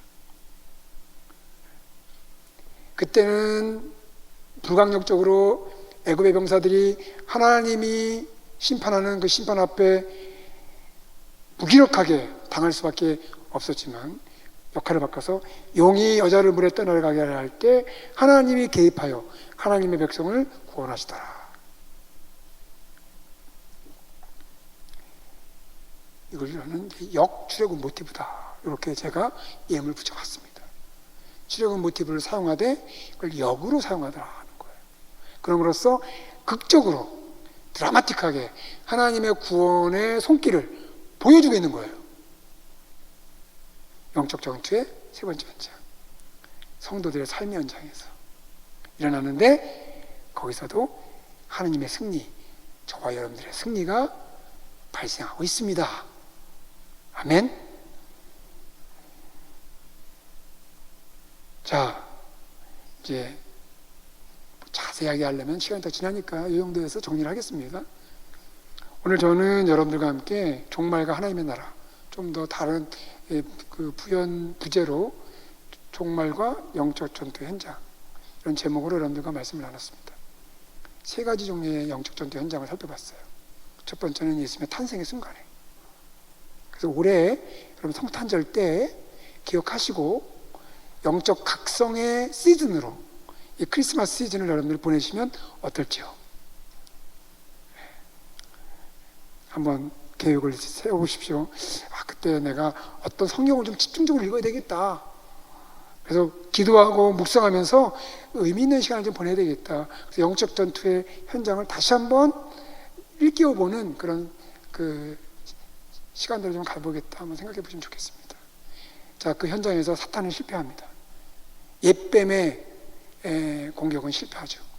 예수님의 승천을 통해서 예수님은 승리하십니다. 그 예수님의 탄생은 종말적인 사건이에요. 하나님 나라를 이 땅에 도래케 했습니다. 그리고 그 나라의 하나의 백성을 불러 모으는 결과를 가져왔습니다. 두 번째 영적적인 현장, 예수님의 승천으로 말미암아 하늘에서 일어났어요. 미가엘과 용에 의한 전쟁. 미가엘은 하나님을 대신하는 하나님의 에이전트예요. 여기에서도 사단은 실패하고 말아요. 쫓겨납니다. 죄에 대한 권세를 갖지 못합니다. 더 이상 행사하지 못합니다. 그 결과 저와 여러분들은 죄로부터 자유롭게 됐어요. 여러분, 한번 저를 따라할까요? 나는 자유입니다. 죄로부터 해방되었다. 여러분 이렇게 주장하시기 바랍니다. 우리는 죄를 이길 수 있는 하나님의 사람들이에요. 세 번째 영적 전투 현장, 우리의 삶의 현장에서, 매일매일의 삶의 현장에서 사단은 공격해 오는데 그 사단은 하나님부터 쫓겨난 존재, 종이 호랑이 불과해요. 속지 말아야 돼요. 하나님은 우리를 늘 구원해 주십니다. 우리가 동행하십니다. 그래서 우리 삶의 현장에서 우리에게 구원을 베풀어 주십니다. 기도하겠습니다.